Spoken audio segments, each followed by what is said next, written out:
আসসালামু আলাইকুম সম্মানিত শিক্ষক মণ্ডলী, এসএসটি ট্যাগবিডি চ্যানেলের পক্ষ থেকে আপনাদের সবাইকে স্বাগতম।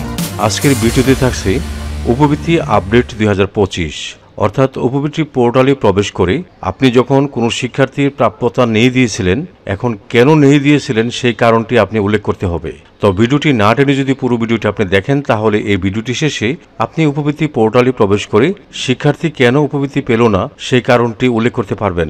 তো আর কথা নয়, চলুন আমরা ভিডিওটি দেখি। তো আপনি আপনার মোবাইল, কম্পিউটার বা ল্যাপটপের যে কোনো একটি ব্রাউজারে প্রবেশ করবেন। তো আমি ক্রোম ব্রাউজারে প্রবেশ করলাম। ক্রোম ব্রাউজারে প্রবেশ করে আপনারা পিইএসপিতে লগ ইন করবেন। তো পিইএসপিতে প্রবেশ করার পর এই যে লিঙ্কটা আছে, সেই লিঙ্কটা আমি এই ভিডিওর ডেসক্রিপশন বক্সে দিয়ে দিব। আপনারা সেখানে ক্লিক করেও এই পেজে আসতে পারবেন।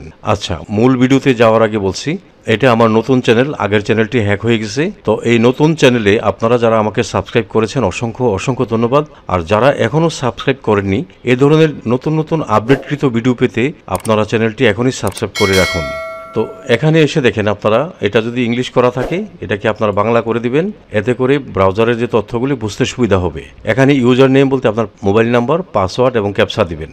তো আমি মোবাইল নাম্বার, পাসওয়ার্ড এবং ক্যাপচা দিলাম। এখন আমি লগ ইনে ক্লিক করব।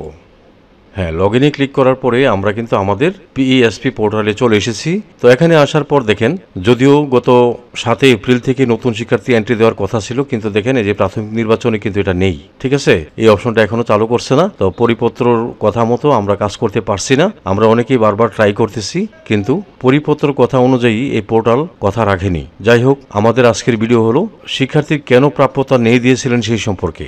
আচ্ছা, এর আগে কিন্তু আমি আরেকটা ভিডিও দিয়েছিলাম তথ্য সংশোধন। এই যে তথ্য সংশোধন বা যাচাইকরণ, এখানে ক্লিক করে আপনারা দ্রুত শিক্ষার্থীর তথ্যগুলি সংশোধন করে ফেলবেন। হ্যাঁ, তো কিভাবে তথ্য সংশোধন করবেন সেই ভিডিওর লিঙ্ক আমি এই ভিডিওর ডেসক্রিপশন বক্সে দিয়েছি, অথবা আপনারা এই যে দেখেন এখানে আই বাটন আছে, এখানে ক্লিক করেও সেই ভিডিওটা দেখে শিক্ষার্থীর তথ্য সংশোধন যাচাইকরণ করতে পারবেন। আচ্ছা, এখন আমরা চাহিদাতে প্রবেশ করবো। এই যে চাহিদাতে গিয়ে দেখেন প্রাপ্যতা না থাকার কারণ, এখানে ক্লিক করবেন। এখানে ক্লিক করার পরে দেখেন আমার বিদ্যালয়ের একজন শিক্ষার্থী সে প্রাপ্যতা পাবে না, তার প্রাপ্যতা নেই। তো কেন নেই সেটা কিন্তু আপনাকে উল্লেখ করতে হবে। এই জন্য আপনি এই যে কলমের মতো আইকন আছে দেখেন, ডিমান্ড, এখানে ক্লিক করবেন। এখানে ক্লিক করার পরে প্রাপ্যতা না থাকার কারণ, একই পরিবারের তৃতীয়, চতুর্থ, পঞ্চম শ্রেণীর সন্তান, অথবা পাঠ দিবসে 85% উপস্থিত না থাকা, অথবা ভুল এন্ট্রি হালনাগাদ। হ্যাঁ, এখান থেকে আপনি একটা সিলেক্ট করে দিবেন আপনার যেটা ওই শিক্ষার্থীর সাথে মিলে। এটা তো আমার শিক্ষার্থী হলো এটা, পাঠ দিবসে 85% উপস্থিতি না থাকা। তো এটা দেওয়ার পরে আমি হাতে ক্লিক করব। হাতে ক্লিক করার পরে কিন্তু আমার এই তথ্যটা চলে গেছে। হ্যাঁ, এখন আপনাকে আর এখানে কিছুই করতে হবে না। তো আমার এখানে তো একজন শিক্ষার্থী, হ্যাঁ, আপনার হয়তো এই শিক্ষার্থীর সংখ্যা আরও বেশি হতে পারে। প্রত্যেকটা শিক্ষার্থীর এই প্রাপ্যতা না থাকার কারণ আপনি সিলেক্ট করে পাঠিয়ে দিবেন। ঠিক আছে, তো এইভাবে আপনারা মোবাইল, কম্পিউটার বা ল্যাপটপ দিয়ে উপবৃত্তি পোর্টালে প্রবেশ করে শিক্ষার্থীর প্রাপ্যতা না থাকার কারণ সিলেক্ট করে দিবেন। সবশেষে আপনারা এই যে এখান থেকে লগ আউট হয়ে বের হবেন। তো এই ছিল আমার আজকের ভিডিও। আশা করি আমার ভিডিওটি আপনাদের একটু হল উপকার আসবে। যদি আমার এই ভিডিওটি আপনাদের একটু হল উপকার আসে, তাহলে লাইক, কমেন্ট এবং শেয়ার করে দিবেন। সেই সাথে চ্যানেলটি সাবস্ক্রাইব করে আপনারা আমার সঙ্গে থাকবেন। আপনারা সকলেই ভালো থাকবেন। খুদা হাফেজ।